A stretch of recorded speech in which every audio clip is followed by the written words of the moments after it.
Hi Bonsai friends, David Easterbrook here. As you can see, I'm not in my usual bonsai studio or outside working on my trees.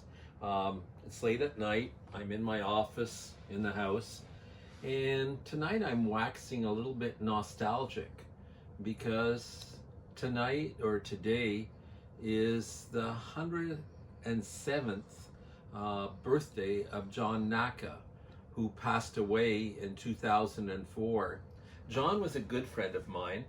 I think he was the most generous and the kindest man and the humblest man I ever met. When I first met John Naka, I was a young, enthusiastic bonsai grower, actually a nobody, but right away he sat down and talked to me and encouraged me to grow bonsai. That's the way he treated everyone. He was just such a nice, kind man.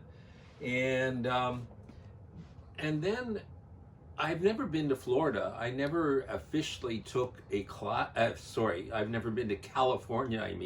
I never took a class with him, but I met him at almost every bonsai convention or symposium, and he would always take 10 or 15 minutes to sit down and talk to me.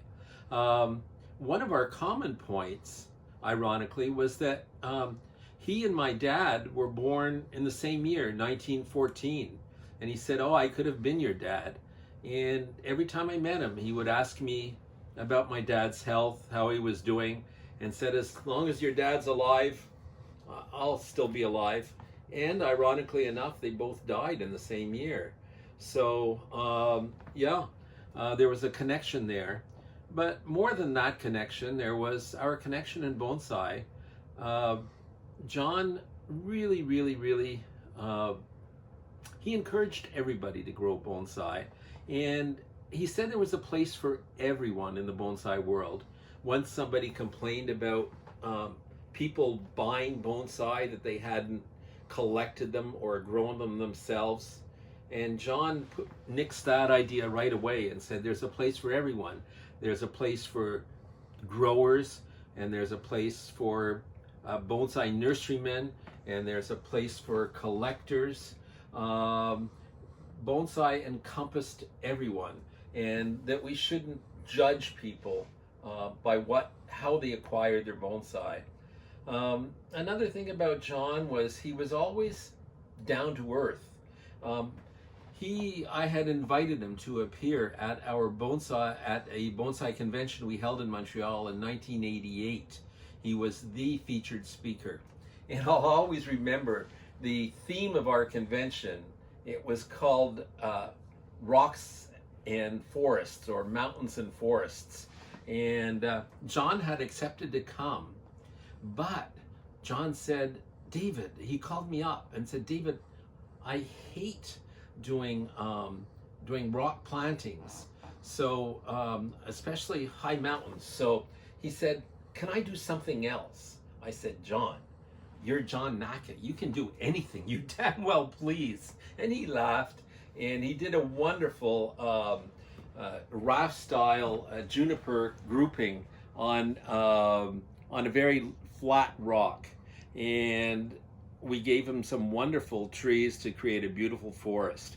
One of the amusing things about it was that he also had to do a very nice single tree bonsai. And he said, "David, I can't bring any trees from California, so will you find me a beautiful specimen from Quebec, from where you live?" And so I said, "John, I'll try to do that." So I went out and scoured the mountains and finally found this beautiful thuya, this eastern white cedar. And John had never seen it. He trusted me. The year before the convention, I potted it up in a beautiful tokonami container. And the first thing John did when he arrived at the airport and we brought him to the hotel, he said, "I don't want to go up to my room. I want to see the tree you chose for me." We brought him in the room, and he almost knelt down in front of it. he was so excited. He said, David, last night I had a dream and I dreamt of this tree. This is the exact tree that I dreamt of. And he only had 3 hours to do his demonstration, and it took much longer. So he couldn't take any more space in the convention room because other speakers were waiting their turn. So he set up in the lobby, and for 2 days he worked on that tree, and anybody that walked by, he would hand them a tool and he would invite them to work with him. He was that kind of guy. And finally, I'll leave you with one bit of advice that he gave me every single time we met. He would say, David, he would say, never forget, he says, every year clean your deadwood and retreat your deadwood with lime sulfur. He said, I lost some really nice deadwood over the years, and I don't want that to happen to your trees. So he said, yeah, make sure that you do that every year. So that was sort of his parting words to me. And just to say that I really appreciated him. And he is the greatest bonsai person that ever lived. Also, just to show you that I keep his portrait in my office here in a prominent place. It was actually done by Kate Bowditch, who was the wife of a famous potter, Max Braverman.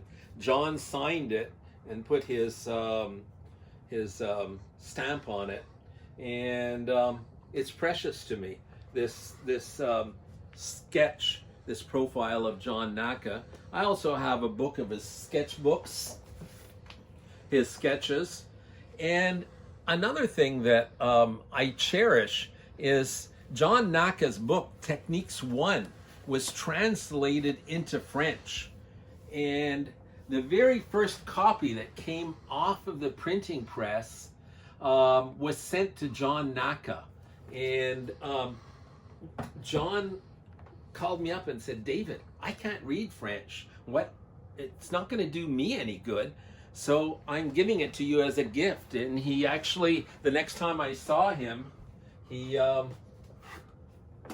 gave me his book translated into French. He was so proud that his book, Technique 1, was actually translated into other languages. I remember when I used to buy Bonsai Techniques 1 and 2, you would have to send a letter to his wife, Alice, and with $25 for Techniques 1, and she would send it off to you, as many copies as you would order.